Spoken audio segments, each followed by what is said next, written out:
Bonjour, bienvenue. Bonjour. Bonjour Olivier.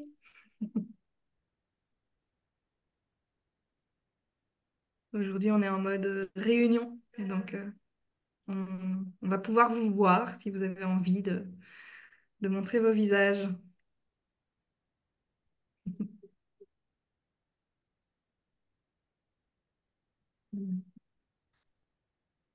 On a d'autres personnes qui arrivent tout doucement, qui sont dans la salle d'attente.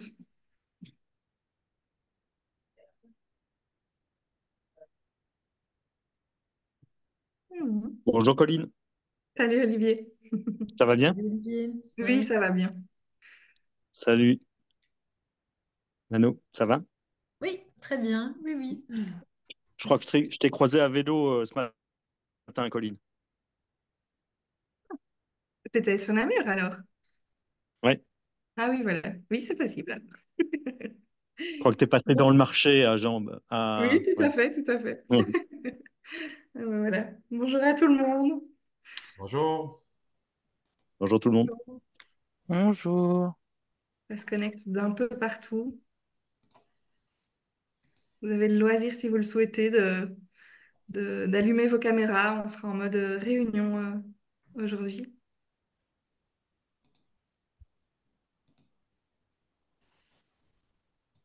Bonjour à vous. Bonjour Alexis. Oui, bonjour Alexis. Vous allez bien? Mhm.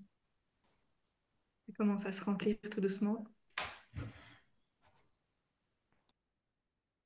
On a déjà les trois pays ou régions représentés. C'est pas mal.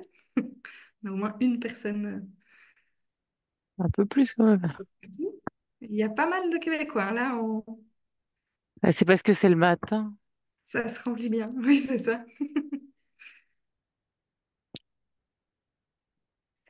N'hésitez pas, si ça vous tente, à pouvoir aussi vous renommer avec de quel pays ou région vous venez, de quelle association ou organisation.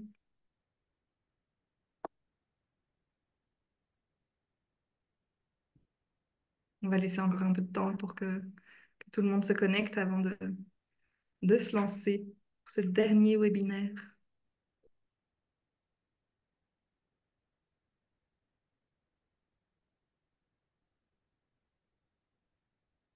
Si vous savez qu'il y a des collègues qui doivent se connecter, ça peut être le moment de leur écrire.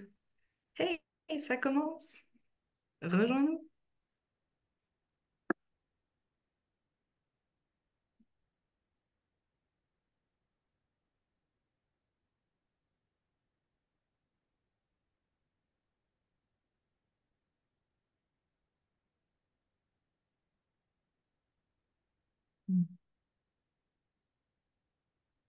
On est censé être bien plus que ça quand même, hein, même si voilà. Euh, on sera peut-être moins nombreux qu'au tout premier webinaire. On a quand même une belle liste d'inscriptions et donc c'est pour ça qu'on se permet de patienter encore un peu avant de démarrer.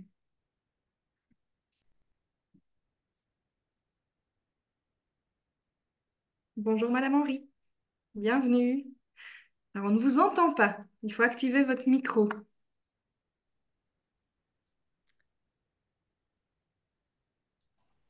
Bonjour à tout le monde, est-ce qu'on m'entend? On vous Très entend très bien. bien. Oui, oui, Voilà. bonjour Caroline. Voilà. Parfait. Très bien. Et donc en attente de toutes les personnes qui se connectent pour pouvoir commencer. Bonjour Antoine.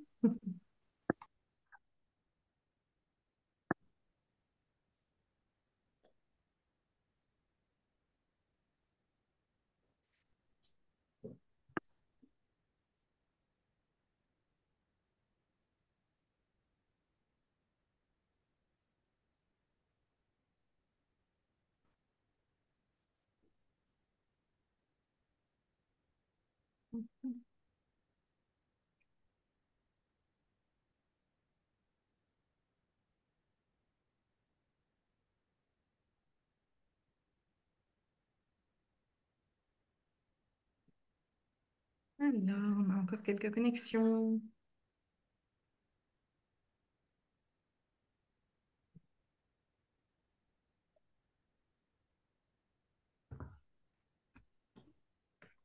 Bonjour aux nouvelles personnes qui nous rejoignent. Bon matin ou bon après-midi, selon. Oh.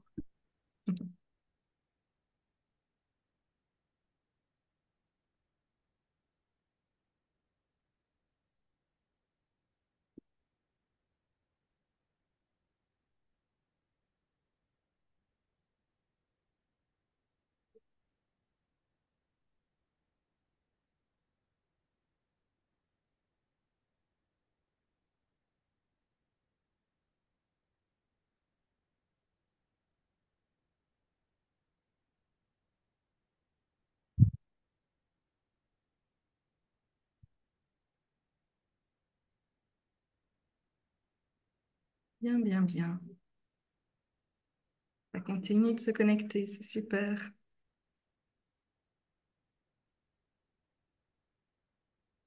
Hmm. Je sens, Aurore, que tu allais dire on pourrait y aller. Oui, voilà, mais je Oui. pense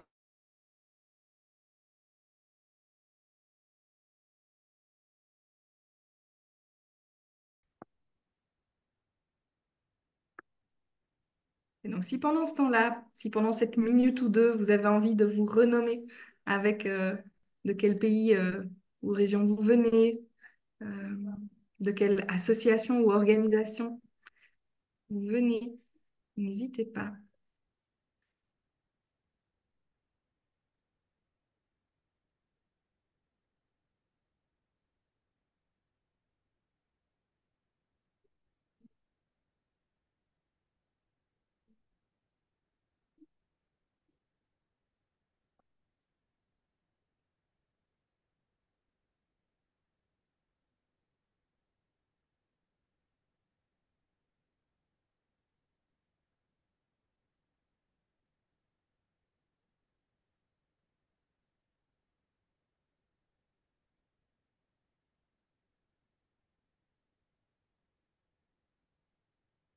Profitons encore de ces 30 dernières secondes de silence parce qu'après, nous allons nous lancer.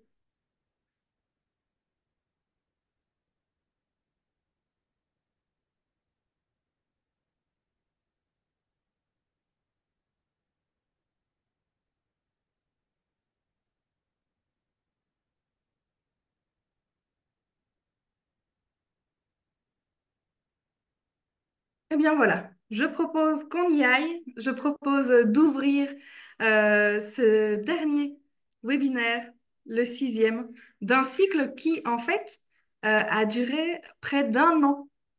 Le premier webinaire était en mai 2024 et donc un an plus tard, 6 webinaires plus tard, bientôt 6, en tout cas 5 déjà bien accomplis et un sixième qui débute maintenant. Euh, on arrive au bout, l'occasion de faire un bilan et de se projeter, d'imaginer un peu les perspectives à la suite de ce cycle de webinaires, regard croisé sur l'animation en francophonie. Aujourd'hui, nous allons avoir plusieurs prises de parole nous allons en fait tout simplement commencer par une prise de parole vidéo de Madame la ministre, Madame Marie Barsac. Ah oui, petit rappel du déroulement de ce qui vous attend, mais donc tout de suite la vidéo. Donc dans ce qui vous attend, on va faire la synthèse, le bilan. Il y aura la présentation des meilleurs moments, du sérieux, du moins sérieux. Quelques témoignages aussi, et puis la perspective, et bien sûr un grand merci qu'on peut déjà vous dire maintenant et qu'on vous redira très certainement à la fin. Et donc, tout de suite, Madame la ministre Marie Barsac, ministre des Sports, de la Jeunesse et de la Vie associative en France, nous a fait une petite vidéo. Bonjour à toutes et tous. Je suis très heureuse de vous adresser ce message à l'occasion du dernier webinaire de ce cycle consacré au métier de l'animation dans l'espace francophone. Depuis mai 2024, vous avez engagé un travail collectif remarquable. Du cadre des diplômes aux compétences, des conditions d'accès à la formation jusqu'à la mobilité des jeunes. Ce sont des sujets fondamentaux pour reconnaître, structurer et valoriser les métiers de l'animation qui sont au cœur de nos politiques de jeunesse. En tant que ministre, j'ai porté ces enjeux à Bruxelles lors du Conseil des ministres européens de la jeunesse et à Rabat dans le cadre des travaux de la Conféges pour affirmer une ambition partagée, faire de la francophonie un levier de coopération, de reconnaissance et de mobilité dans les parcours de formation et d'engagement. L'équivalence entre le BAFA français et le BACV belge, officialisé en fin 2024, marque une avancée majeure. Et ce n'est qu'un début. Nous avons désormais un objectif clair, avancer ensemble avec d'autres partenaires, notamment le Québec, pour construire un espace francophone de l'animation plus intégré, plus ambitieux. Le thème de ce dernier webinaire est « Merci les animateurs ». Et comment ne pas s'inscrire dans cette dynamique? Chères animatrices, chers animateurs, vous êtes les forces vives qui permettez à notre jeunesse de s'épanouir, de grandir, de s'accomplir. Merci pour ce que vous lui apportez chaque jour. Chers amis, l'avenir de la francophonie se construit avec vous et nous serons à vos côtés pour la faire vivre et la renforcer. Je vous souhaite un bon webinaire et je vous dis à très bientôt.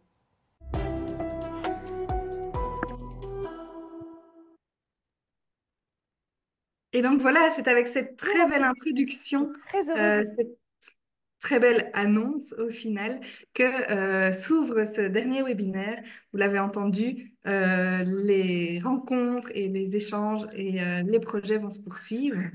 Et pour pouvoir imaginer la suite, on va revenir un peu en arrière. On vous propose une petite synthèse des travaux et de ce qui a été réalisé lors des autres webinaires. Et donc tout de suite, c'est Aurore qui va nous reparler du tout premier webinaire. Bonjour à tous, merci Colline pour cette présentation. Effectivement, il me revient à moi de revenir sur ce premier webinaire. Sur ce premier webinaire, on est revenu un peu sur finalement d'où venaient ces diplômes de l'animation et de quand avaient-ils été créés. Vous le voyez à l'écran, c'est la France qui a très très jeune ou il y a très longtemps, ça dépend où on se place, démarré les diplômes de l'animation volontaire. Et depuis, on va dire que le plus jeune d'entre eux, c'est le DAFA, avec le diplôme du Québec. Excusez-moi. Euh, on voit à chaque fois, on l'a vu sur le premier webinaire, à des diplômes de l'animation qui évoluent en fonction du temps, de la société, ou on va dire du Covid, hein, on le voit en Belgique, et du coup des évolutions qui permettent aux diplômes, à ces diplômes de l'animation, en tout cas, de rester en phase avec la société. Donc, du coup, sur la slide suivante.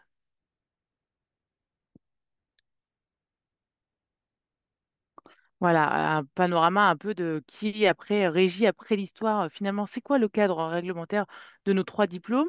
Du coup, pour se remettre un peu dans l'esprit, le BAFA, c'est la France avec un diplôme qui est régi par un arrêté du 15 juillet 2015 aujourd'hui, qui du coup, lui, est, j'allais dire, mis en œuvre, enfin, en tout cas, chapeauté par la GEVA, qui est donc du coup la GEVA pour nos amis belges et québécois. C'est qui, c'est quoi? C'est la direction de la jeunesse, de l'éducation populaire et de la vie associative. C'est la direction du ministère de la Jeunesse qui traite de ces questions-là. Voilà. Un abaissement de la formation, de l'entrée en formation en 2007 depuis peu de temps, mais du coup, cela nous aligne avec les autres pays et il est régi par le cadre d'une habilitation BACV, diplôme belge de l'animation volontaire. Et du coup, vous voyez, l'arrêté est un peu alors, plus ancien que du coup celui de la France, du coup de 2009. Il est géré par l'ONE et le service jeunesse. Et tout comme la France, entrée en formation 16 ans et une habilitation qui régit la possibilité pour les organismes de formation de faire de la formation. Et puis enfin, le petit dernier, puisque lui, il a été lancé en 2009, c'est le DAFA côté Québec. Il est géré ou, j'allais dire, piloté par le CQL, puisque du coup, à la différence des deux autres diplôme de l'animation, c'est un diplôme de l'animation volontaire, mais qui est porté par une coopération d'acteurs et articulé par le CQL. Et tout comme les deux autres, entrer en formation à 16 ans. Il me semble que je ne me suis pas trompée, sauf si c'est le cas. Je vous laisse, bien sûr, Colline et Béatrice intervenir.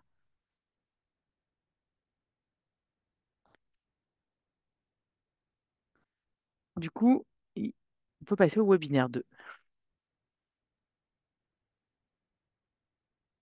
Donc, le deuxième webinaire, on a fait un travail de comparaison entre les contenus, les objectifs et l'évaluation de la formation. Donc, le principal point où on a vu des différences, c'était au niveau du déroulement des formations sur le temps de formation.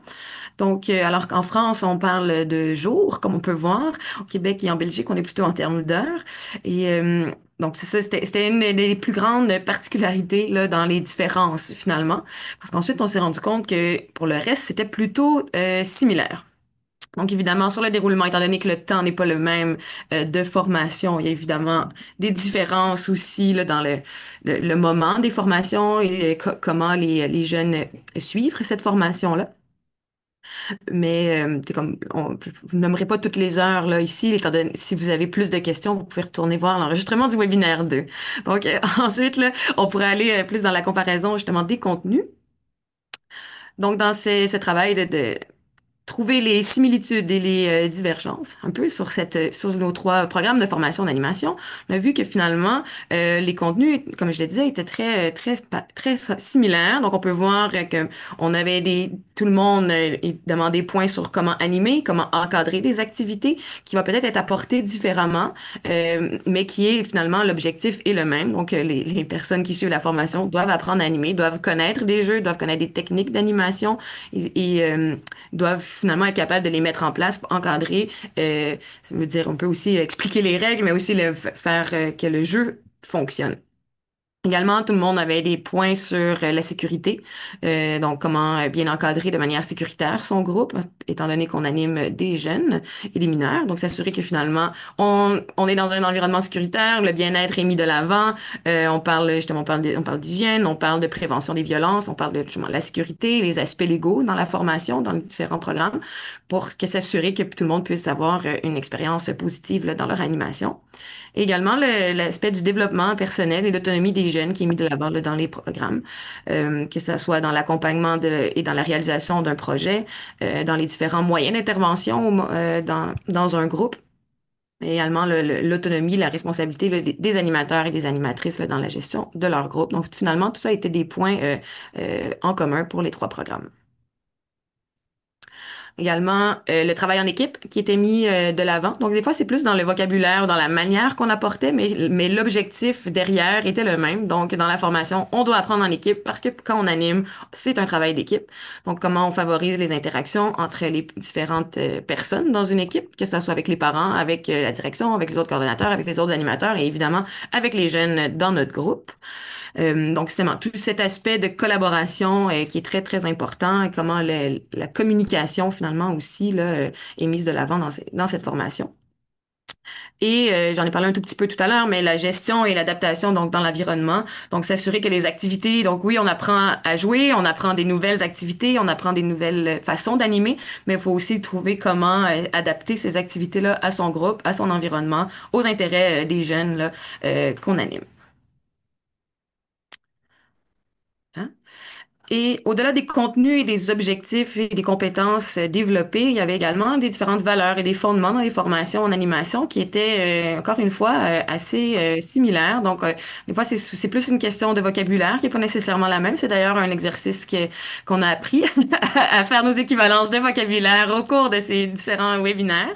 Mais on pouvait voir que le, le fond était un peu les mêmes. Donc, on parlait justement, pour la France, plus des valeurs de la République, la laïcité. Au Québec, c'est nos fondements du DAFA. Donc, on parle là de lutte à la violence, à la discrimination, l'inclusion sociale, le développement durable, la participation citoyenne. Et en Belgique, donc former donc des citoyennes responsables, actives et actives, critiques et solidaires. Donc voilà, des vocabulaires très différents, mais des valeurs fondamentalement très comparables. Ensuite, dans ce deuxième webinaire, on a également abordé la question de l'évaluation de la formation. Donc, il y a différentes questions qu'on s'est posées. Donc, pourquoi on évalue? Et finalement, ici aussi, c'est un petit peu les mêmes objectifs derrière l'évaluation. Donc, voir la progression, voir comment donc en France on parle de stagiaires, donc les personnes comment qu'elles évoluent durant leur formation. Au Québec, on parle moins en termes de stagiaires, sauf au moment de vraiment faire le stage pratique. Sinon, c'est plus les personnes on les appelle plus des personnes, les participants et les participantes à la formation. Donc, comment qu'elles développent leurs compétences. Donc, c'est pourquoi on évalue. Et finalement, donc en Belgique, là, on parle de la perspective donc de progrès. Donc finalement, les objectifs derrière l'évaluation sont les mêmes. Je dirais que c'était plutôt les moyens qui étaient différents. Donc si on regarde aussi qu'est-ce qu'on évalue? Mais finalement, on évalue pour les trois programmes, on évalue les savoirs, les savoir-être, les savoir-faire et de la participation durant la formation. Donc, il faut que ça soit, c'est une formation, on n'est pas assis sur un banc d'école de manière passive, on est actif, on participe, on joue, on ajoute notre couleur durant cette formation et c'est vraiment ça qui est évalué et mis de l'avant. Donc, comme je disais, c'est des fois des outils qui étaient différents.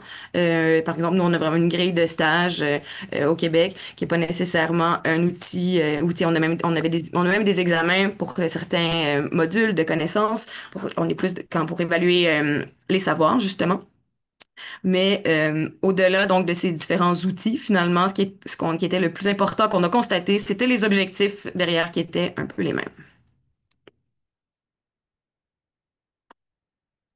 Pour ma part, je vais donc vous parler du troisième webinaire, celui sur les prérequis et la valorisation des formations en animation. Et vous me connaissez, évidemment, je ne vais pas vous laisser passif. Je vais vous inviter à être un peu actif dans le chat. Donc, préparez-vous, repérez le chat.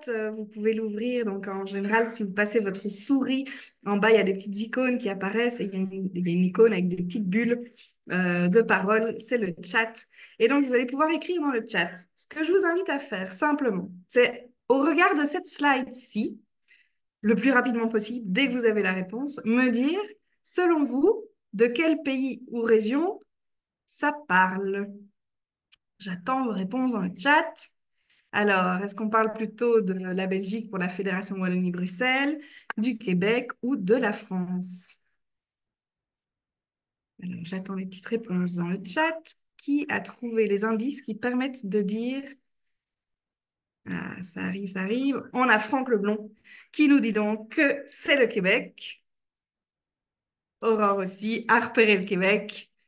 Effectivement. Ah, Jessilon nous parle de la France et du Québec. C'est intéressant. Sous question, quels sont les indices qui vous permettent de dire... Ah, Jérôme allait mettre la France aussi. Quels sont les indices qui vous disent que c'est soit la France, soit le Québec? Qu'est-ce qui vous fait penser pour l'un ou pour l'autre? Qui vous fait pencher pour l'un ou pour l'autre? Camp de jour égale Québec. Municipalité, le terme OBNL, camp de jour. Ah, camp de jour aussi. Eh bien, effectivement, pas la France, car il y a un contrat spécifique en France. Il y a les districts scouts qui apparaissent. Le fait qu'il n'y ait aucun contrat spécifique. Le terme milieu de loisirs. Oui, alors vous avez beaucoup d'indices ici. Slide suivante, juste pour le plaisir, puis on reviendra dessus.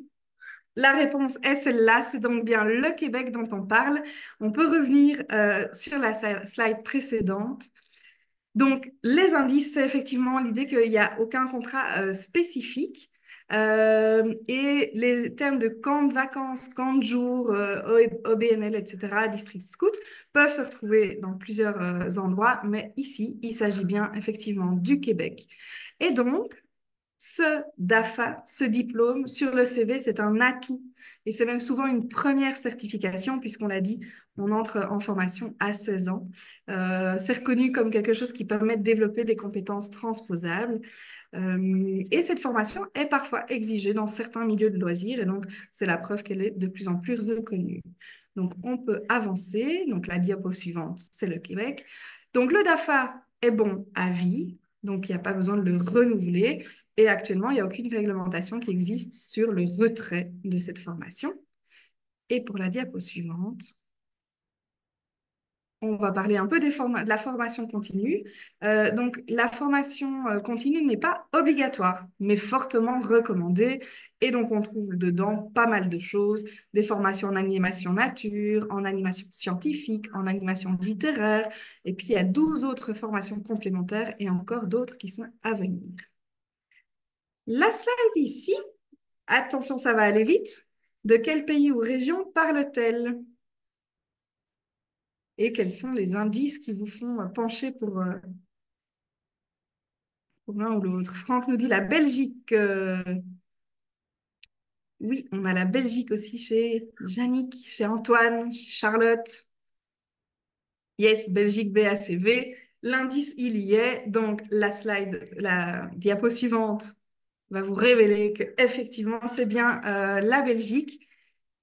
Et quand on revient sur la diapo précédente, l'indice était évident, il est marqué BACV. BACV, donc pour brevet d'animateur et animatrice en centre de vacances. Tout comme au Québec, il est bon à vie et actuellement, aucune réglementation n'existe sur le retrait de cette formation. Et puis, on peut avancer. En termes de valorisation sur le marché de l'emploi, on est un peu dans les mêmes choses. C'est quelque chose qui est plutôt apprécié d'avoir ce brevet dans la poche parce que ça développe des compétences, parce que le volontariat est assez reconnu comme quelque chose qui permet aussi de développer des compétences, notamment euh, euh, des savoir-être. Et les expériences extra-professionnelles sont toujours intéressantes à mentionner dans un CV quand on a peu d'expérience professionnelle. Donc, les débouchés, ben, il y a pas mal de métiers d'animateurs, d'animatrices, de chargés de projet, d'éducateurs ou éducatrices dans des secteurs d'action sociale, d'activité associative, dans les administrations publiques aussi, dans l'éducation et la formation, bien sûr, et dans le loisir et le tourisme. Donc, les milieux de travail sont variés. Il y a pas mal de volontariat, mais il y a aussi certains contrats qui sont possibles, notamment dans les communes. Tout l'accueil temps libre, tout le secteur de l'accueil temps libre en général, les organisations et associations de jeunesse, les centres de jeunes, et puis en fait tous les autres secteurs, associatifs ou pas, mais donc c'est quelque chose qui en général offre pas mal de débouchés. En termes de formation continue, vous le voyez, c'est un peu pareil. Les formations complémentaires ne sont pas obligatoires, mais vivement recommandées. Et donc, un peu tous les organismes qui offrent la formation, donc le brevet d'animateur et d'animatrice en centre de vacances, offrent aussi des formations un peu thématiques. Par exemple, chez Ocarina, on a Annie Jean pour une formation sur le handicap et l'inclusion. On a le BEPS parfois qui est proposé aussi, donc le brevet européen de premier secours. On a parfois des formations complémentaires souvent de poursuite du projet, du parcours avec la formation de coordinateur et coordinatrice en centre de vacances, les formations de formateurs et formatrices, il y a du woodcraft, il y a des rencontres internationales, etc., etc. Dernière slide, de quel pays ou région s'agit-il? Ce qui va m'intéresser surtout, c'est quels sont les indices? Dites-nous dans le chat. Alors, j'ai la France qui apparaît, mais pourquoi? Pourquoi ce serait donc la France? Oui, il y a le drapeau français en haut. Il y a la laïcité, les valeurs de la République et la laïcité. Effectivement, les indices sont bien là. On part donc sur la slide de la formation continue. Oh, on peut regarder tout de suite. Wouhou! C'est donc bien la France. Ces trois diapos-là avec les photos, n'hésitez pas à aller revoir le troisième webinaire pour savoir tout ce qui se cache derrière ces photos. Assez sympa. Et donc, en revenant en arrière, pareil, en termes de formation continue, les formations complémentaires ne sont pas obligatoires, mais fortement recommandées et valorisées. Donc, en France, on va trouver des formations de compétences psychosociales, également des formations sur le handicap et l'inclusion, effectivement, parfois aussi des approfondissements sur les valeurs de la République et la laïcité. Et donc, en termes de valorisation sur le marché du travail, pareil, dans le CV, c'est un plus. Ça permet de développer des compétences et c'est reconnu comme tel. C'est souvent une première porte vers les métiers de l'animation. Il y a cette particularité en France qu'un engagement volontaire est possible dans le cadre du CEE. je vous renvoie vers le troisième webinaire pour aller en découvrir plus. Et les milieux de travail seront les colos, camps de vacances également, d'où le, la, la confusion possible avec le Québec, les centres de loisirs, camps de jour, les camps de scoutisme, etc. Voilà pour ce troisième webinaire. Le BAFA est bon à vie comme le DAFA et le BACV. Petite particularité, le retrait est possible. En cas de faute, eh bien, on pourrait retirer le retrait, le brevet, pardon, pour une période donnée ou à vie en fonction de la gravité de la faute. Et ça, ce n'est donc qu'en France. Voilà pour le troisième webinaire. On se fait une petite pause dans ce moment bilan. On fait une petite pause vidéo avec un résumé du cycle des webinaires. Un résumé un peu sérieux.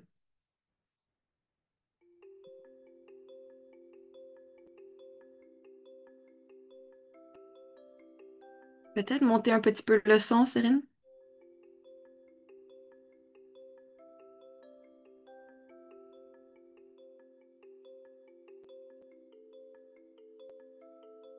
C'est avec beaucoup d'enthousiasme que je peux annoncer ou confirmer aujourd'hui l'appui du gouvernement du Québec et de toutes nos instances à la démarche de reconnaissance mutuelle des programmes de formation en animation en francophonie. Je voudrais également insister sur ce que représentent ces séminaires.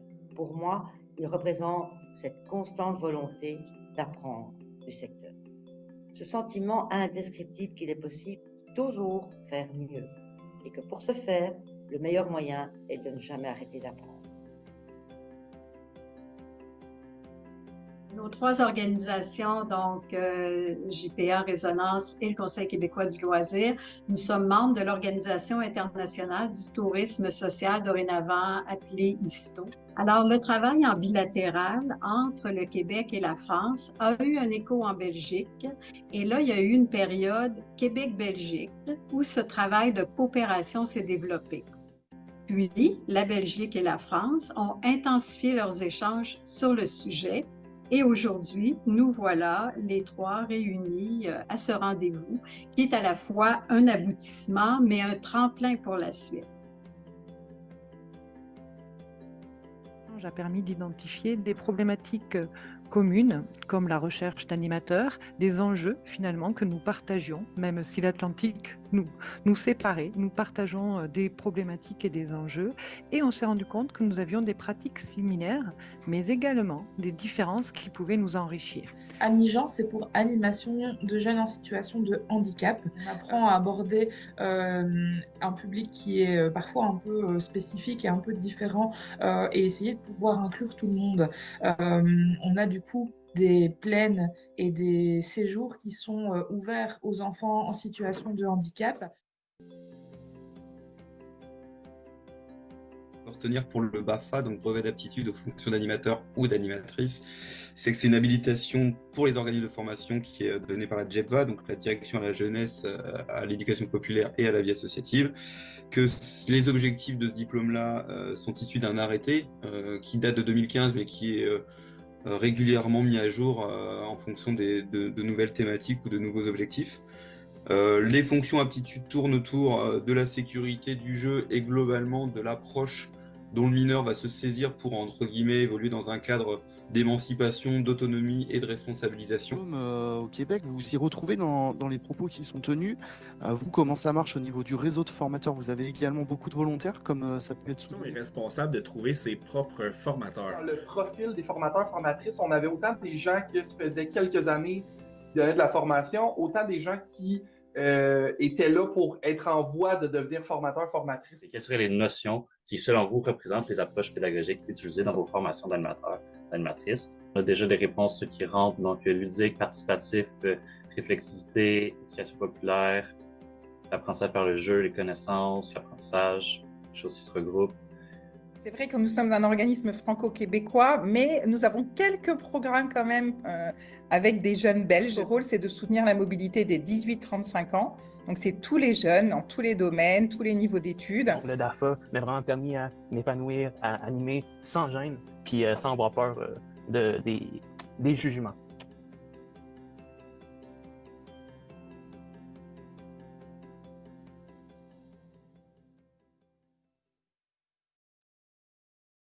Voilà donc pour ce premier résumé en images, l'occasion de remercier particulièrement l'équipe de com du CQL qui nous a fait ces beaux montages. Voilà, nous allons poursuivre avec désormais le bilan du webinaire numéro 4 que Béatrice va vous représenter. Oui, merci. Donc, dans ce quatrième webinaire, on parlait des formateurs et des formatrices. Donc, les différentes conditions là, pour devenir formateur, formatrice des différents programmes. Donc, on avait un tableau justement comparatif des différents contenus. Donc, ça aussi, vous pouvez aller revoir le webinaire, mais aussi revoir là, ce tableau est disponible là, également là, au téléchargement. Donc, pour le BAFA, ben, on avait donc être diplômé du brevet en question, donc avoir son BAFA ou son BAFD. Au Québec, on parle plutôt de notre formation de cadre responsable de la formation, qui est la seule formation obligatoire pour donner le DAFA. Et finalement, pour le BACV, il n'y a pas de brevet officiel pour être formateur ou formatrice pour le BACV, mais il y a tout de même là, des conditions là, qu'on peut voir. Là. Donc, par exemple, avoir suivi une formation de résonance. Donc, qui, donc, il y a une formation Un exemple, hein, il n'y a pas un que... exemple, oui, oui, oui. Oui, c'est important. C'était une des formations, mais donc il y en a plusieurs autres qui sont possibles. Et évidemment, avoir de l'expérience dans les trois programmes, c'est quelque chose d'utile. Au niveau du recrutement, donc on pouvait le voir dans la petite vidéo là pour le DAFA, ça allait vite, mais c'était Guillaume qui travaille donc dans un camp au Québec qui le nommait comme quoi c'est chaque organisation qui est responsable du recrutement de ses formateurs et de ses formatrices. Donc il n'y a pas de modalité au niveau du recrutement au niveau national, c'est plutôt au niveau local, régional que chaque organisation doit faire son propre recrutement. Pour ce qui est... Ah, c'est allé un petit peu vite. Dans les modalités donc de recrutement pour ce qui est donc en France c'est également les organisations de formation qui doivent faire leur recrutement. Donc on parle ici là il y a différentes règles, différents réseaux. Et pour le BACV également, là, on parle ici là, de recrutement plus classique, donc de différentes organisations qui recrutent de bouche à oreille à travers différentes façons de promouvoir à travers les réseaux sociaux, etc., pour devenir formateur, formatrice. Également des anciennes personnes qui ont suivi la formation, qui peuvent devenir à leur tour les personnes qui vont la donner. Cette fois, je suis prête pour la prochaine. Pour ce qui est de la formation qui est reconnue pour donner, ben, dans la première diapo, justement, on le disait, là, au Québec, on a une seule formation qui est obligatoire, donc le cadre responsable de la formation, mais on a également d'autres formations qui sont disponibles pour développer finalement les compétences pédagogiques, mais aussi on a des formations pour devenir des formateurs de formateurs, donc on peut devenir qu'on appelle nous les maîtres formateurs qui vont donc pouvoir former ensuite les cadres responsables de la formation. Ça, c'était donc pour le DAFA. Quand on parle donc du BAFA, donc il y a un processus d'habilitation qui est donc peut-être un peu plus avec un plan donc vraiment de formation des formateurs et également au niveau de la formation continue. Et pour le BACV, ben, c'est chaque organisation qui fait sa propre formation. Il n'y a pas un cadre obligatoire actuellement.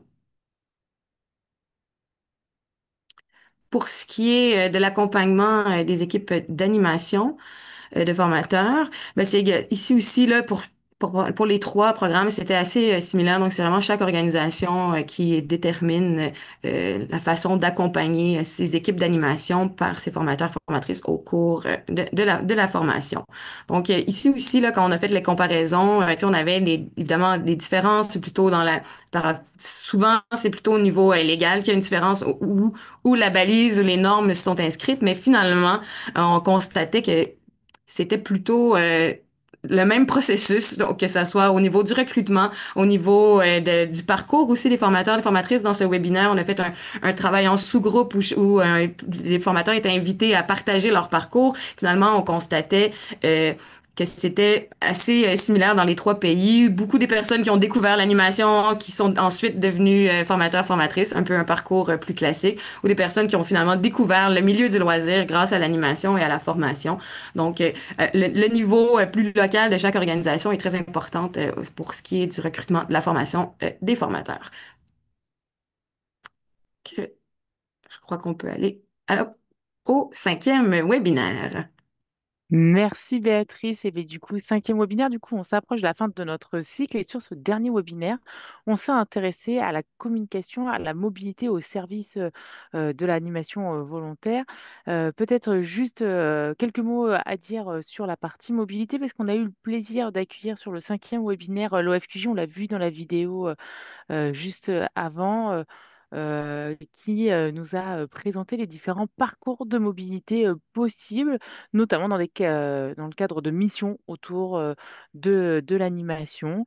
Euh, alors, il n'y a pas de triangulaire aujourd'hui, mais il y a avec l'OFQJ une possibilité de faire France, Québec et l'inverse est possible aussi. On sait qu'il y a un bureau côté, et là je vais manger son nom, mais entre la Belgique et le Québec, et du coup des échanges dans le cadre du service civique avec la Belgique de manière, j'allais dire, possible et régulier. Mais c'est parce qu'on est aussi plus proche. Euh, Côté communication, puisque en fait sur ce webinaire-là, finalement, on avait deux entrées très différentes. On avait la question de la mobilité, puis la question de la communication. On s'est intéressé à voir quel est dans notre cadre à nous réglementaire, finalement, qu'est-ce qui nous oblige à communiquer ou comment et qu'est-ce qui doit être communiqué aux futurs stagiaires ou aux futurs animateurs ou jeunes qui rentrent dans la formation.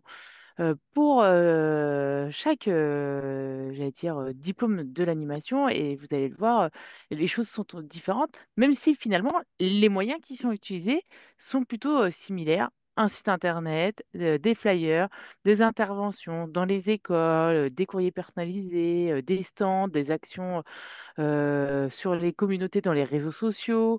Donc, c'est le petit RS à la fin côté France dans la dernière bulle. Côté DAFA, on le voit, voilà, site internet, des sites sur des organisations locales agréées, agréées, des kiosques, donc c'est des stands, des infolettes, des réseaux sociaux. Donc voilà, on a les mêmes outils, les mêmes moyens, mais pas avec la même obligation de communiquer. Et du coup, c'était plutôt intéressant. Et on voit qu'à chaque fois, l'imagination pour communiquer, faire en sorte que les jeunes rentrent dans ces formations est toujours là et est assez vivante. Côté Belgique, du coup, dans l'arrêté de 2009, il y a un article, l'article 20, qui donne des éléments sur finalement les informations que doit avoir le stagiaire. Donc, dans le dossier d'habilitation, on doit au moins contenir des éléments sur le mode de recrutement des participants, à savoir la description du public cible, du territoire sur lequel on effectue le recrutement et des moyens utilisés et du nombre prévu de participants. Donc, on imagine sur une session de formation de BACV. Sur la France, qui est plus, du coup, j'allais dire, demande un peu plus d'éléments, plus de détails. Et pourtant, tout comme la Belgique, on est donc dans le cadre de notre habilitation, donc l'arrêté du 15 juillet 2015, critère numéro 5, qui s'intitule Modalité d'information et préalable d'inscription des candidats. On doit, du coup, les organismes français doivent donner des informations avant la session générale. Donc, vous l'avez sûrement en tête, mais du coup, c'est la première session, c'est le moment où du coup, le candidat en formation va rentrer sur sa formation BAFA, bénéficier d'une information de la part de l'organisme de formation sur le caractère non professionnel du BAFA.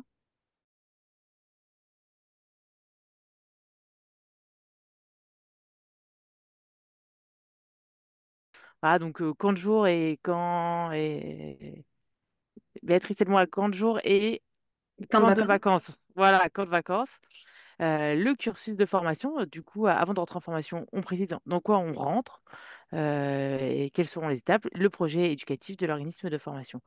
Côté Québec, vous l'avez toujours en tête, mais je le redis, c'est le CQL et on est sur une coopération d'acteurs. Et donc, du coup, il y a, dans le cadre de leur coopération, une politique de visibilité et de normes graphiques sur le programme DAFA et les balises DAFA qui sont à respecter. Et la seule obligation, c'est d'inscrire la formation sur le site du programme DAFA et de participer au comité de communication du DAFA. Ce qu'on s'est aussi rendu compte, mais qu'on n'a pas dit peut-être, mais vous l'avez vu sur peut-être les slides du webinaire 2, c'est la question par exemple du logo de l'identification des diplômes. Le DAFA dans le cadre de son programme, a vraiment une visibilité, une communication vraiment à part entière. Et voilà, je voulais le souligner.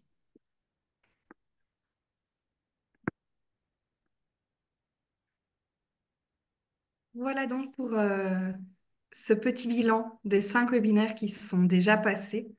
Vous le voyez, au total, il y aura eu 6 webinaires, pardon, 450 inscriptions, 25 intervenantes et intervenants de 16 organisations différentes. Un immense merci à ces personnes qui sont intervenues et puis à vous tous et toutes qui avez participé. Vous voyez, les organisations qui sont intervenues sont celles-ci. Pour la France, on remercie donc les CMEA, la Fédération Léo Lagrange, la Fédération des Arro et Vennes, la jeunesse au plein air, les familles rurales. Pour le Québec, pour le programme d'AFA, c'est l'Association des camps du Québec, Loisirs et Sports Montérégie, les clubs, je pense que vous dites au Québec, les clubs 4H du Québec, l'Association des scouts du Canada et bien sûr le Conseil québécois du loisir. Et chez nous, les intervenants venaient de chez Résonance, de chez Koala, de chez Ocarina et de chez les guides. Merci. On va désormais laisser la parole à nos responsables d'association. Donc à Sonia Vaillancourt pour le CQL, à Anne Carayon pour les jeunesses au plein air et à Mano Paris pour Résonance. Avec ces petites questions, mesdames, que retenez-vous de ce cycle de webinaires? Qu'est-ce que cela vous inspire pour la suite? Mais merci beaucoup, merci pour cette première étape de synthèse. Et peut-être avant de vous dire ce que l'on retient, partager avec vous ce que l'on attendait de ces moments. Et finalement, je crois que ça a pleinement répondu. Enfin, je vous laisserai juge de cela. Mais nos échanges, en fait, ont débuté à l'occasion de rencontres avec l'Organisation internationale du tourisme social. Et on le sait, c'est dans ces temps en aparté que souvent, maximum de choses se créent. Et rapidement, on s'est dit, mais on a quelque chose à faire sur l'animation. Et on a souhaité identifier des éléments qui nous permettraient de faciliter la reconnaissance des diplômes non professionnels dans l'animation entre nos pays, le BAFA, le DAFA et le BACV. On s'est également dit, pour le coup, qu'il fallait qu'on partage nos pratiques, que finalement chaque pays avait ses spécificités, et vous l'avez bien montré là, et que tout cela allait très certainement nous permettre de progresser collectivement dans le domaine, pardon, de la formation en animation. Et Mano va nous dire ce qu'on a pu retenir de ces échanges. C'est Sonia qui va Ça le va être dire. pardon. Pas de souci. Problème. Alors, j'y vais. Qu'est-ce qu'on a entendu, en fait, dans ces webinaires? Ben, d'abord, je veux souligner l'engagement de nos représentants ministériels respectifs dans le niveau politique administratif. Donc, des engagements qui viennent soutenir cette belle collaboration qu'on a eue dans le cadre des webinaires, mais aussi les objectifs qui sous-tendent ces webinaires sur lesquels on va revenir plus tard, mais vraiment, on a entendu ça et je tenais à le souligner. On a aussi entendu que les contenus de formation, les approches pédagogiques, les valeurs qui soutiennent nos programmes sont très similaires. On utilise des fois des vocabulaires qui sont différents, mais au niveau des contenus, on est très, très proches. On a entendu aussi cette compréhension mutuelle à la fois des particularités puis des modes de fonctionnement de chacun de nos programmes. Une compréhension, je dirais, qui s'est fait, qui nécessite en fait de l'ouverture et ça a été vraiment prégnant là, sur tous les webinaires. Évidemment, on vient de le voir avec le nombre de participants qui a un grand intérêt à collaborer et à apprendre davantage les uns des autres pour s'améliorer. Donc, c'était aussi très, très présent. Et finalement, cette volonté là, de participer à des moments d'échange et de pratique sur des pratiques inspirantes là, entre les représentants des participants des différents programmes. Donc, vraiment une ouverture, une ouverture à découvrir, à comprendre et à s'enrichir mutuellement. Alors, je vais passer la parole à Mano pour Merci. l'inspiration Oui. pour la suite. La troisième question qui nous était adressée, c'est qu'est-ce que ces webinaires nous inspirent? Et ben, ce qu'on avait envie de souligner, c'est que le fait que la jeunesse, elle évolue, elle grandit dans un univers, un environnement qui est mondialisé. Elle utilise les mêmes outils, les mêmes canaux de communication un peu partout. Et le partage sur les manières de communiquer était très illustratif de la proximité, en fait, des manières de communiquer entre organismes dans les différents pays. Et si les réalités de l'animation, elles sont plurielles, elles sont multiples, cette diversité, elle est tout aussi présente à l'intérieur de chaque pays, et même d'un tout petit pays comme la Belgique, aussi présente en fait cette diversité qu'entre les pays. Et ce qu'on a envie de mettre en avant, ce sont les points communs, ce qui unit nos trois pays, et c'est vraiment autour des fondamentaux de l'animation, les méthodes actives, participatives, ludiques, qui sont vraiment les piliers de la manière de travailler, la créativité, l'enthousiasme, le dynamisme des animateurs, des animatrices des trois pays et des formateurs, formatrices, l'engagement volontaire, l'implication des jeunes et aussi bien évidemment le plaisir d'animer, le plaisir du partage et de la relation avec les enfants. Merci à vous trois d'avoir exprimé ce que vous reteniez, ce que vous aviez eu comme inspiration avec ce cycle. On va clôturer ce petit moment bilan avec une petite vidéo qui va vous montrer que ce n'était pas que du sérieux. Tout de suite, en image.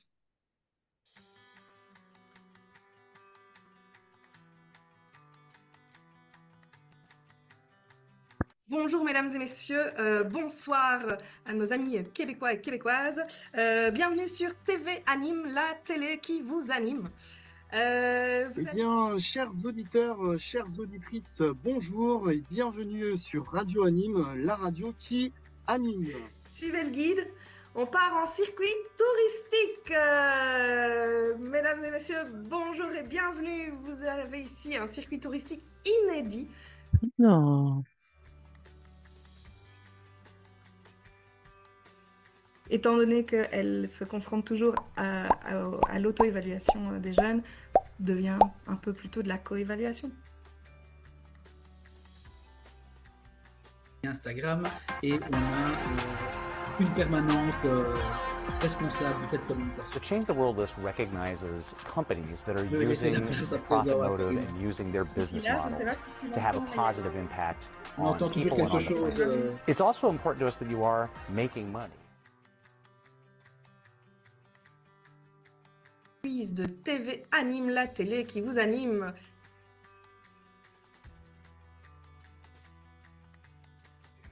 Sur ce point, Sacha Redondo de Famille Rurale, avez-vous des éléments à compléter?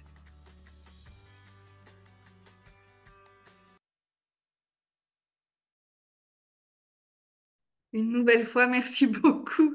Je ne sais pas si je dois vraiment les remercier, mais merci beaucoup à la com du CQL pour ce montage. On passe tout de suite à ce moment témoignage.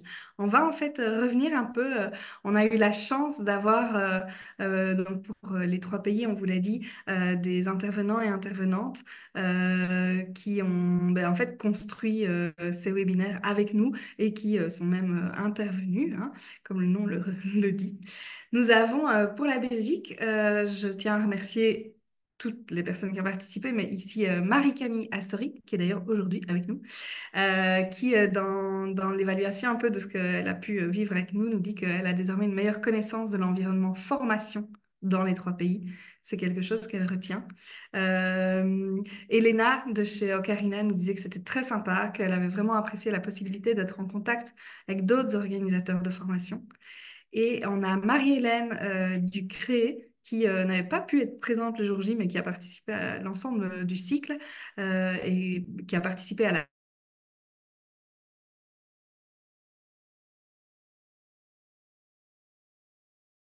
des opérateurs ayant le même genre d'action concrète de formation, en fait, à savoir des formations par et pour des personnes sourdes. C'est la spécificité de leur association. Elle dit qu'elle a essayé de prendre contact avec une association française découverte lors du premier webinaire. Elle n'a pas eu de retour. Si jamais il y a quelqu'un qui est là pour cette association qui travaille donc en France aussi avec des personnes sourdes, elle n'hésite pas à reprendre contact avec Marie-Hélène Ducré. Elle sera enchantée de poursuivre les échanges. On va laisser la place maintenant au témoignage des Français et Françaises qui sont là et qui vont donc pouvoir prendre la parole. Merci Colline. Et bien, du coup, je vais donner la parole à Antoine ou à Alexis s'ils veulent nous partager et témoigner un peu de leurs interventions lors du webinaire. Ils ont participé de manière active et il y en a certains qui ne sont pas là. Il y a Sacha de Famille Rurale qui n'est pas là aujourd'hui, que je remercie. Florian de l'ECMEA qui a pris le relais à un moment donné avec Alexis sur un webinaire. Et puis Simon de la Fédération des Arts OEVN qui n'est pas là. Je ne sais pas, Antoine, Alexis, qui veut démarrer? Bah, je peux laisser Antoine s'il est prêt, comme vous le voulez. Juste en trois mots, un grand merci pour cette série de webinaires et pour nous avoir fait confiance pour intervenir les uns et les autres. C'était vraiment un travail, un partage d'expériences intéressant, de pouvoir comparer, de savoir un petit peu ce qui se fait ailleurs. Nous, ça nous permet aussi de nous rassurer, de savoir que on va vers la bonne direction. Au-delà de ça, c'était riche en rencontres, en échanges et en outils de communication. C'était vraiment une belle expérience pour ma part.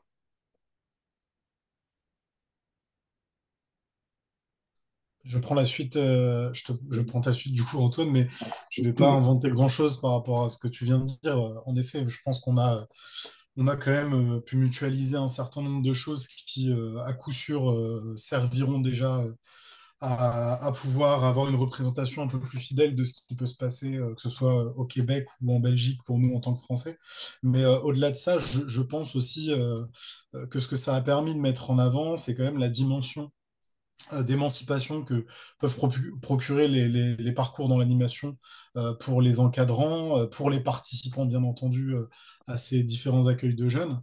Et l'importance qui est partagée, je pense, de ce parcours citoyen dans nos trois territoires. Donc moi, c'est ce que j'ai envie de retenir aussi beaucoup.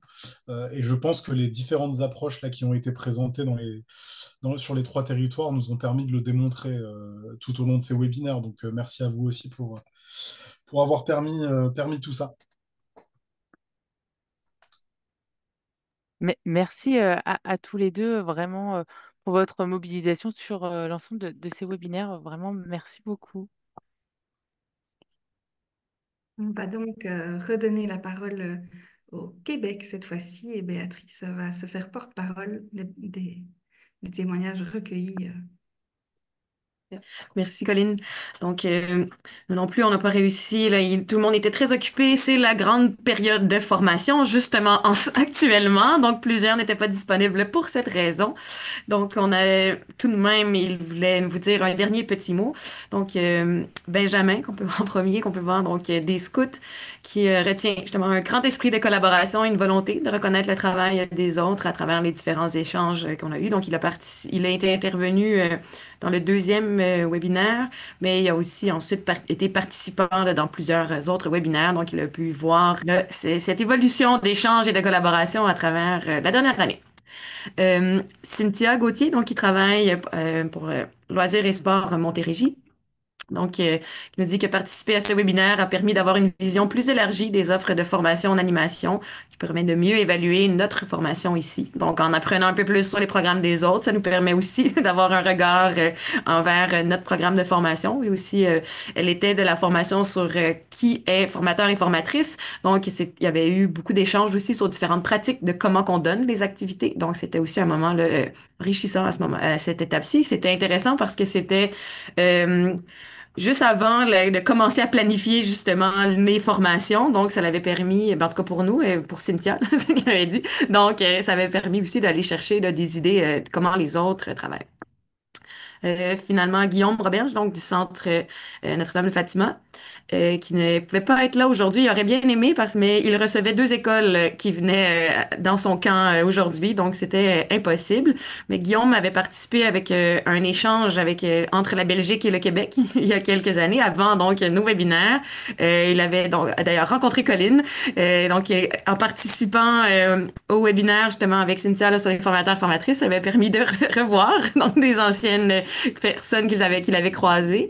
Et donc, à voir quelle sera la suite pour Guillaume dans cette équivalence et cette reconnaissance des différents diplômes. Et Laurine des clubs... Toujours le bienvenu en Belgique. On lui passera le mot. Et donc, Laurine, qui est pour les clubs 4H du Québec, qui, elle, avait fait son BAFA en France avant d'arriver au Québec, qui a fait ici son DAFA. Donc, qui trouvait que ça avait justement tout un sens dans son expérience personnelle et professionnelle de travailler sur cette reconnaissance des différents diplômes. On avait également, là, qui n'est pas affiché à l'écran, mais on a également Valérie Desrosiers qui avait participé qui travaille pour l'Association des camps du Québec, qui avait participé au webinaire sur les communications. Et donc, qui disait également merci là, pour sa participation et pour l'avoir invité et cette occasion d'échanger là, entre la France et la Belgique. Voilà pour nous. Merci Béatrice. Nous approchons tout doucement quand même de la clôture en fait de ce 6e webinaire qui sera donc probablement un peu plus court que les précédents. Et en approchant doucement comme ça de la fin, nous allons donner la parole à Madame Caroline Henry, qui est en fait représentante ici pour notre ministre en charge de la jeunesse et de l'enfance, Madame Valérie Lécrénier. Et donc, Madame Caroline Henry va voilà, pouvoir prendre la parole sur ce qu'elle a entendu ici, ce qu'elle a pu découvrir et ce que le cabinet donc, de la jeunesse et de l'enfance en pense. Donc, bonjour à tous. Je tenais à excuser Madame la ministre qui a un agenda assez chargé en ce moment et donc qui a bien pris connaissance du contenu des différents webinaires qui lui sont arrivés et qui m'a transmis quelques informations et quelques petites choses à vous communiquer. Elle tenait déjà à féliciter la belle dynamique de partage et d'échange entre les 3 pays mis en place là à travers ces différentes rencontres et webinaires. Elle tient à encourager la poursuite de ce projet et elle soutient la démarche en tant que partenaire afin de pouvoir construire quelque chose ensemble entre nos 3 pays. Elle se réjouit du travail qui est accompli, en tout cas qu'elle a pu voir à travers la présentation des webinaires, afin de favoriser cette mobilité entre les animateurs et les formateurs de chez nous. Juste petite attention de, évidemment, bien veiller à harmoniser ces brevets pour qu'ils puissent avoir la même équivalence dans chaque pays. Mais en tout cas, elle tient à vous dire qu'elle soutient à 100% la poursuite du projet et qu'elle est derrière ce travail. Voilà. Un grand merci. Merci pour ce soutien précieux qui, je crois, fait plaisir aux 3 pays, aux 3 associations hein, qui se sont lancées dans ces échanges. On arrive donc doucement au bout. On avait envie de vous laisser aussi un peu la parole. On est en mode réunion aujourd'hui, donc vous pouvez simplement lever la main en fait Euh, Là aussi en bas, quand vous passez votre souris en bas dans les petites icônes, il y a réagir. Et dans réagir, il y a la possibilité de lever la main.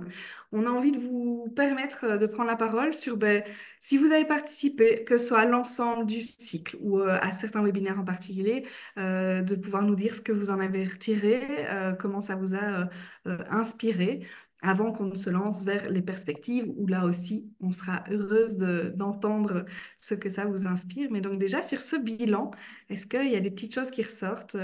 Euh, N'hésitez pas donc à lever votre main pour qu'on puisse vous donner la parole.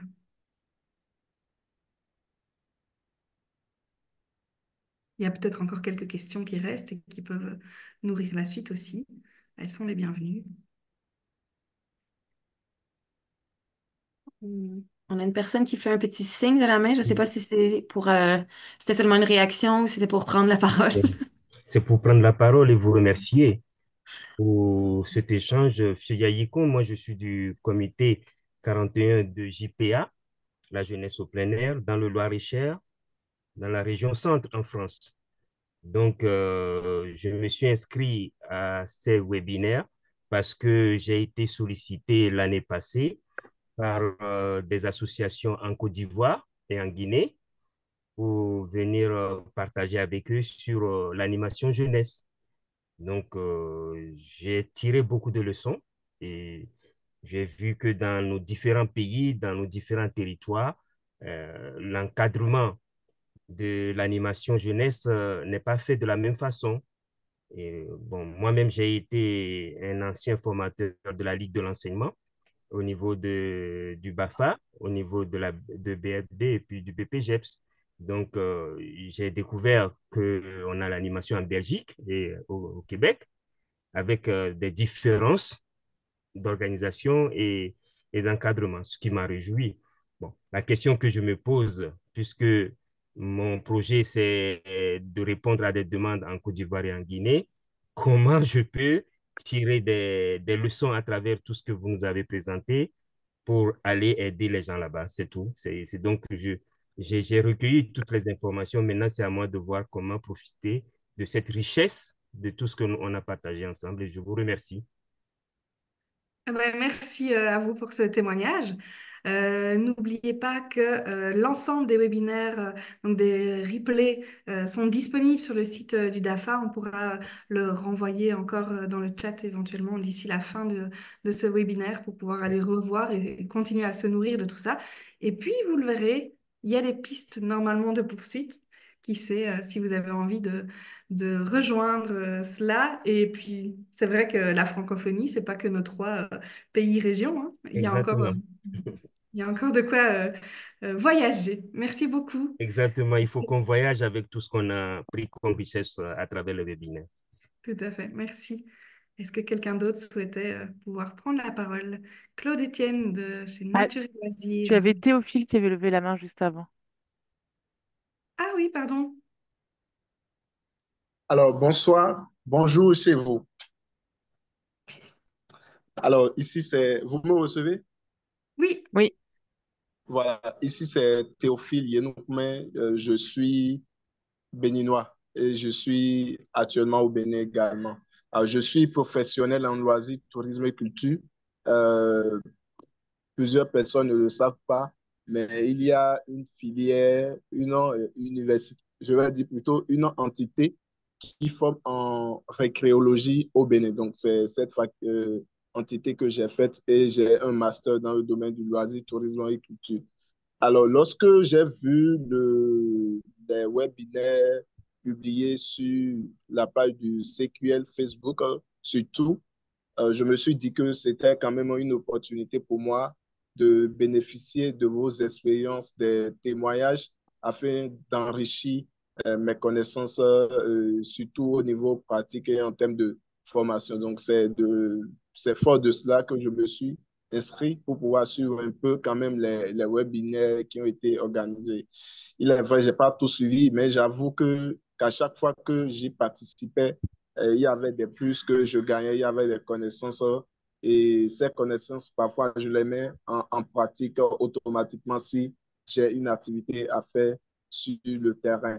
Alors, mon domaine d'activisme, surtout, c'est le droit au loisir, tourisme et culture des personnes handicapées. Et je suis très actif.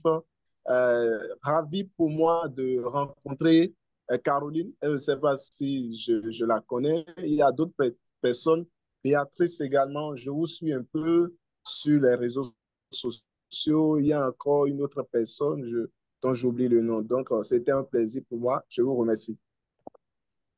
Merci beaucoup. Merci pour ce témoignage de nouveau.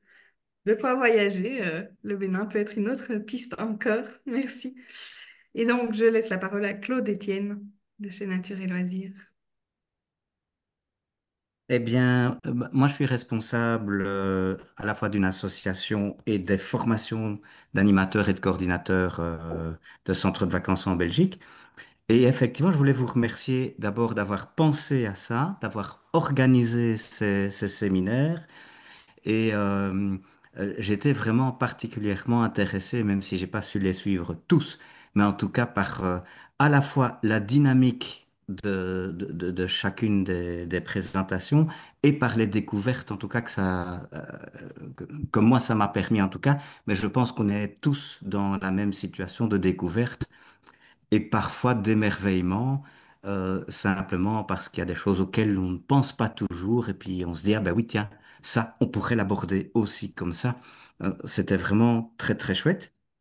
Et ce que j'avais aussi envie de souligner, c'est que finalement, c'est très encourageant et ça donne envie de continuer, de se rendre compte que ben, dans notre petite Belgique, on n'est pas les seuls à réfléchir. Et encore, quand je dis la Belgique, ici c'est la Belgique francophone en plus, donc c'est qu'une partie. Mais de se rendre compte qu'il y a toute une série de démarches qui vont dans un sens commun, aussi bien en Belgique, en France et au Québec. Ben, je trouve ça très inspirant, très encourageant, et en tout cas, ça donne envie qu'il y ait des suites. Voilà, merci aux organisateurs et organisatrices en tout cas. Merci et quel fabuleux pont vers la suite, puisque je propose qu'on avance justement là maintenant sur les perspectives et donc sur ce qu'on imagine peut-être pouvoir mettre en place pour la suite. Ce sont donc nos trois responsables d'association qui vont pouvoir vous en parler. Merci beaucoup, Colline, et puis merci à vous tous pour ces témoignages. On ne peut pas s'arrêter comme ça et ne pas poursuivre ces premiers regards croisés sur l'animation en francophonie et particulièrement sur nos trois pays, parce que c'est vrai que nous n'avons pas englobé toute la francophonie. On a dessiné des perspectives du coup en trois axes qu'on va vous présenter. L'idée est de renforcer les liens entre nos pays, d'enrichir les formations, d'accompagner l'évolution de ces formations afin de mieux répondre aux besoins sociétaux sur la base de partage et des expériences, par exemple.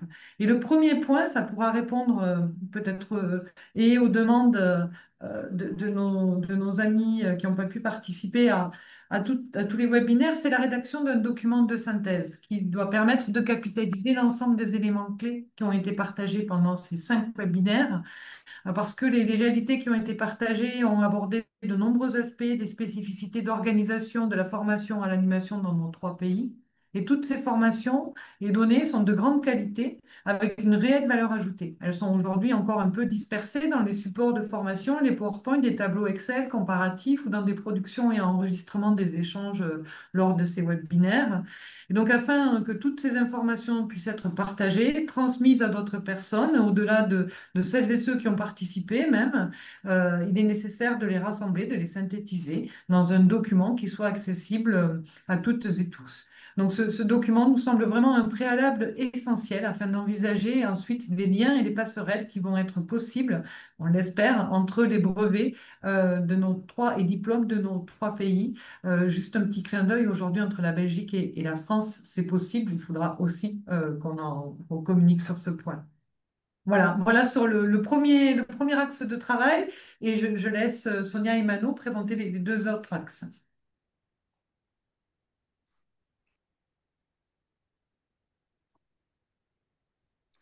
Alors, je vais enchaîner avec la poursuite d'une dynamique d'échange entre formateurs, formatrices des trois pays en fait, suite aux échanges sur les dispositifs de formation, les spécificités des cadres législatifs et d'intervention pour chacun des brevets et des diplômes, en fait, de nouvelles pistes d'échange ont aussi été ébauchées. En fait, il y a certains thèmes qui préoccupent la jeunesse, mais qui ont été évoqués, comme par exemple la santé mentale des jeunes ou l'EVRAS, éducation à la vie relationnelle, affective et sexuelle. Et on voit que les thèmes qui préoccupent la jeunesse, ben, ils dépassent les frontières et ils mobilisent aussi ben, les organismes de formation de nos trois pays. Et poursuivre avec des temps d'échange sur des thèmes plus spécifiques et plus concrets ben, pourrait en fait être vraiment intéressant pour les participants au webinaire, mais également pour d'autres professionnels ou volontaires actifs dans la formation à l'animation. Alors moi, je n'ai cité que deux thématiques, hein. Ce serait intéressant évidemment de, voilà, d'élargir ou de voir quels sont les thèmes qui préoccupent voilà, exactement les personnes et les organismes de formation, mais en tout cas, on sent qu'il y a de la matière et certainement en fait une dynamique qui est à poursuivre. Elle pourrait être poursuivie ben, dans un rythme un peu plus doux, un peu plus chill que celui de cette année où le rythme des webinaires a quand même été assez intense, tant peut-être pour les participants que pour les organisatrices qui sont ici en fait réunies et qui ont pris beaucoup de temps en fait pour permettre toutes ces rencontres. Et donc l'idée, ce serait de pouvoir peut-être proposer 2 ou 3 rencontres par an sur certaines thématiques plus ciblées. Je laisse Sonia poursuivre. Oui. Oui, merci, merci Mano. Tout d'abord, je voudrais saluer Madame Henry et vous remercier aussi de nous avoir transmis aujourd'hui la reconfirmation là, de la confirmation en fait de l'engagement de la ministre par rapport à nos travaux et c'est très très apprécié. Alors, merci, Madame Henry. Donc, le troisième engagement, parce que c'est des perspectives, mais on comprend que c'est à la fois des engagements de nos organisations pour la suite. Alors, ce troisième engagement consiste à constituer un comité de travail institutionnel et politique, donc pour avancer là, la reconnaissance, mais également pour favoriser donc la mobilité des formateurs et des formatrices entre les pays, de favoriser aussi la mobilité des animateurs et des animatrices. On souhaite aussi, évidemment, travailler là, sur la complémentarité des formations et des stages pratiques avec le DAFA pour favoriser une équivalence entre les programmes de formation. Ce comité verra aussi à promouvoir l'équivalence qui existe déjà entre le BACV et le BAFA et évidemment celle qui est souhaitée à venir pour le DAFA.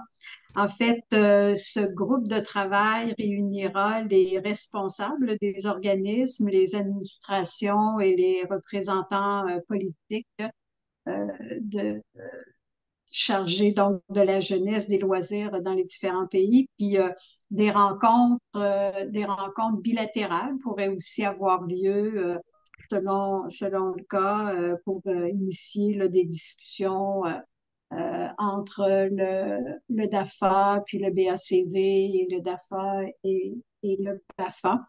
Et voilà, et évidemment poursuivre la dynamique engagée avec l'Office franco-québécois pour la jeunesse qu'on a entendu dans les bilans.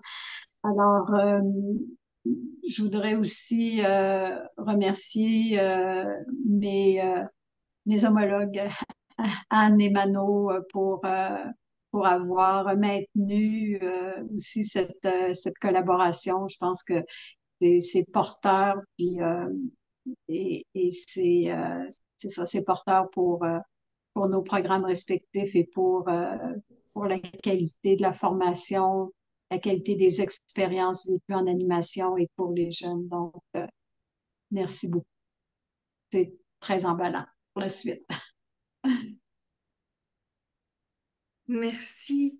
Je vois qu'il y a des réactions dans le chat et donc on va ouvrir une nouvelle petite session de prise de parole avant même la conclusion pour vous permettre de réagir par rapport à ces 3 perspectives qui se dessinent là aussi bien du côté du dossier de synthèse que de la poursuite des échanges en mode un peu plus léger que de ce comité de travail plus institutionnel.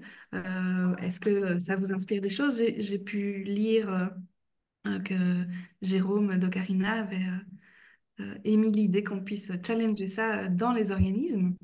Est-ce que Jérôme, tu souhaites prendre la parole ou est-ce que quelqu'un Oui, oui, d'autre? bah, enfin voilà, je l'ai mis par écrit, mais je trouve que ce serait intéressant qu'on puisse se tourner vers nos publics pour challenger au départ des deux, trois thématiques qui sont intéressées, qui sont identifiées, voir un peu ben, ce qui intéresse nos jeunes, nos collègues, ce qui pourrait lister une série de questions qu'on pourrait s'échanger les uns les autres.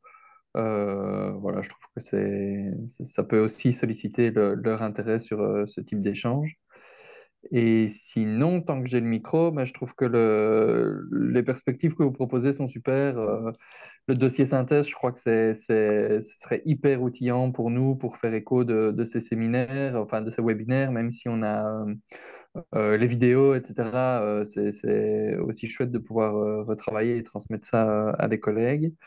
Et voilà, sinon, merci beaucoup pour ce webinaire. Je trouve que ça à reproduire effectivement sur des thématiques plus précises et peut-être un peu plus facilement aussi que ici ce cycle. Ben, du coup, c'était, je suppose, un peu plus compliqué à organiser. Il y a peut-être des choses qui sont un peu plus, qu'on peut prendre de façon un peu plus légère, des échanges un peu plus légers. Et peut-être qu'on peut essayer aussi de se solliciter les uns les autres. Enfin, si moi j'ai une série de questions qui m'intéresseraient ou que j'identifie pour la France et le Québec, mais on peut peut-être aussi avoir des échanges en dehors d'un gros webinaire organisé, mais sur des thématiques précises, ça peut être super. Et voilà, j'ai trouvé que les webinaires étaient top. Le fait que ce soit soutenu aussi par nos politiques, c'était vraiment valorisant. Et puis, j'ai trouvé qu'il y avait beaucoup d'informations, donc riches, mais que ça restait dynamique. Donc, merci pour tout le travail autour de ces webinaires. Merci, Jérôme. Effectivement, c'est chouette que ça puisse inspirer des suites. Il y a des propositions qui sont faites là, mais on le sait, on est dans un secteur qui est capable d'adaptation et qui est vivant. Et donc, nul doute qu'il y aura d'autres pistes. On a un plus un pour ce que Jérôme a partagé. Est-ce que quelqu'un d'autre souhaite s'exprimer sur ses perspectives et ou sur le bilan?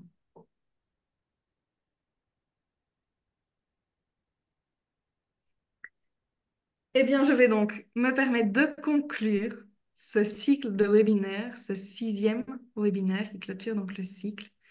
On l'a vu, nos échanges portent un projet qui est ambitieux, qui repose sur la collaboration de nos organisations, des organismes de formation, mais également des gouvernements. On a eu la chance d'avoir le soutien des gouvernements, et donc c'était précieux pour nous.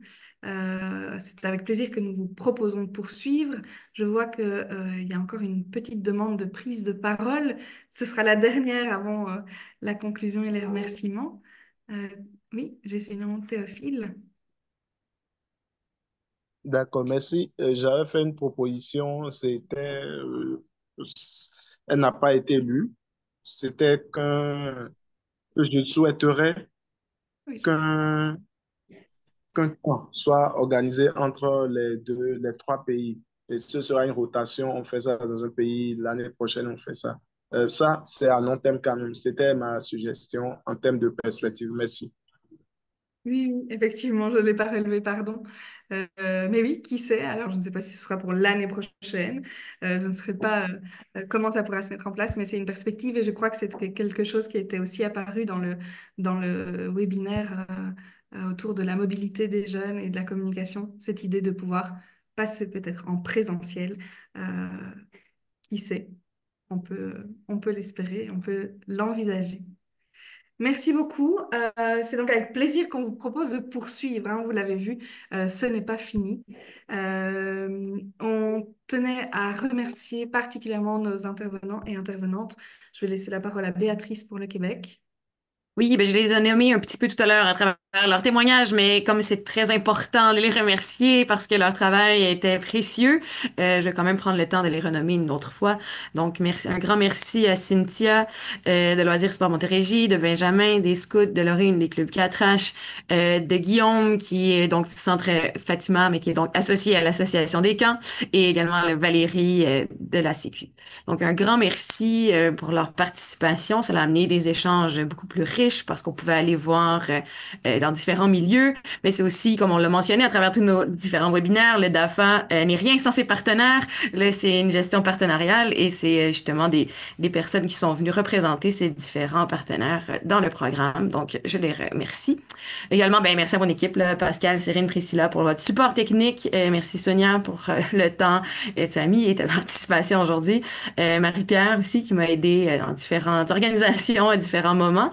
Et un très grand merci à notre stagiaire Simon qu'on a pu voir un petit peu dans le troisième, dans la vidéo qui a monté et organisé le troisième webinaire autour de ce circuit touristique qui était son stage de fin d'études, donc qui a été une aide précieuse pour l'organisation de ces webinaires. Et bien évidemment, merci Colline et Aurore pour le travail que vous avez fait avec moi et toutes ces belles rencontres qu'on a faites. Je vois que Anne souhaite prendre la parole.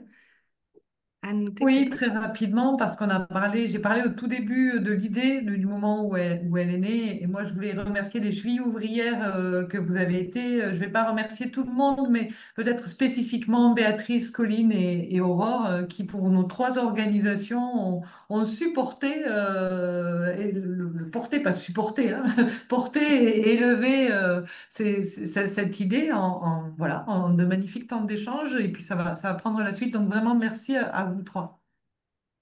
Avec plaisir. Merci pour ce merci. Merci Anne. Et du coup, je vais compléter les remerciements pour la France. On les a cités tout à l'heure, mais encore les reciter et les remercier Antoine de la Fédération Léo Lagrange, de remercier Sacha de la Fédération Famille Rurale, Alexis et Florian de l'ECMEA qui se sont mobilisés, et enfin Simon de la Fédération des Arts Événements. Et te remercier Anne ainsi que Marie-Martin alors, on n'a pas vu dans le webinaire, mais c'était la cheville ouvrière de la partie communication avec Pascal et Cyrine. Donc voilà, merci beaucoup à eux, et merci Colline et Béatrice pour ces temps de partage et de construction collective. Merci Aurore. De mon côté, pour la Belgique, je remercierai donc Marie-Camille Astori de chez Les Guides, qui a été précieuse et qui a été participante à plusieurs webinaires. Donc, un grand merci pour ça. Élise Sénave et Elena Storder, j'inverse un peu l'ordre, qui viennent de chez Ocarina.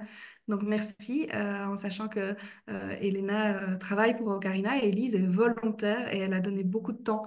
Elle nous a fait, vous aurez le plaisir d'aller revoir, bien sûr, dans le webinaire numéro 2, si je ne me trompe pas, numéro 3, les petites vidéos qu'elle a faites, les petites interviews. Donc, merci à elle. Merci à Marie-Hélène Lange Ducré pour notamment ses lectures, même si elle n'était pas présente le jour J, elle a fait un beau boulot derrière. Et merci à Olivier Gerkens de chez Koala, qui a aussi été présent tout du long et qui est intervenu lors du 5e webinaire. Je remercie également l'équipe de Résonance. Il y avait Julien Dufour qui était là au premier webinaire et qui et donc j'ai poursuivi son travail. Je remercie également mes collègues Virginie, Adeline, Maëlle qui m'ont soutenue à des moments où moi-même j'étais en formation d'animateur et animatrice. Je me rends compte qu'on a oublié sur la slide Justine qui en fait a été en charge de la com dans les tout débuts. Et puis donc merci à Mano pour le soutien ici sur la dernière ligne droite et la présence aujourd'hui et le soutien même dans le chat. Merci beaucoup. Merci Béatrice et Aurore, c'était un grand plaisir de travailler avec vous. La dernière diapo de ce cycle, non, l'avant-dernière en fait, remercie évidemment le ministère des Sports, de la Jeunesse et de la Vie associative et la JEBVA pour la France. Remercie la ministre en charge de la jeunesse et de l'enfance et son cabinet aujourd'hui. Merci à Caroline Henry et bien sûr le service jeunesse de la Fédération Wallonie-Bruxelles. C'est vrai qu'on a beaucoup parlé de la Belgique, mais on est d'accord qu'on est en Fédération Wallonie-Bruxelles plus spécifiquement. Et pour le Québec, le ministère de l'Éducation et la ministre responsable du sport, du loisir et du plein air. Merci pour votre soutien précieux. Il nous reste une dernière slide avec un QR code qui est donc une évaluation qui est précieuse pour nous. On vous invite vraiment à répondre à ce petit sondage qui est assez rapide avec quelques questions de ce que vous aurez retenu, mais aussi qui vous invite à vous prononcer sur votre envie de poursuivre le travail. Et donc, vous avez la possibilité de nous laisser vos coordonnées pour pouvoir être recontacté pour l'après cycle de webinaire. C'est sur ce QR code que nous vous disons au revoir. On va le laisser afficher, je crois, le temps de vous dire au revoir, de vous voir partir. N'hésitez vraiment pas si vous aviez au final loupé le lien vers le sondage et que vous souhaitez le retrouver. Comme toujours, tout ça sera disponible, envoyé aux participants et participantes. Merci beaucoup, Colline, pour ton animation à travers tous ces webinaires. Tu nous as amenés depuis le deuxième, je crois. C'est toi qui nous as animés. Donc, un immense merci aussi pour ça. Très apprécié.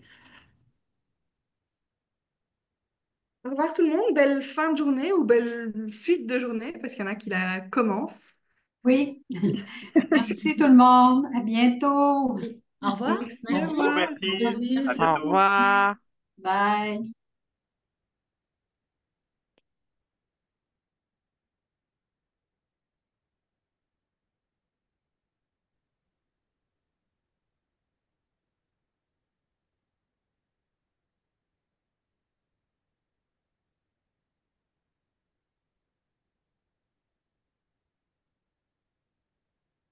Merci tout le monde. Il me reste à dire au revoir à Franck et Sylvain.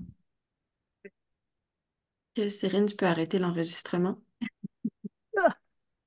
Attends, faut que j'aille le micro.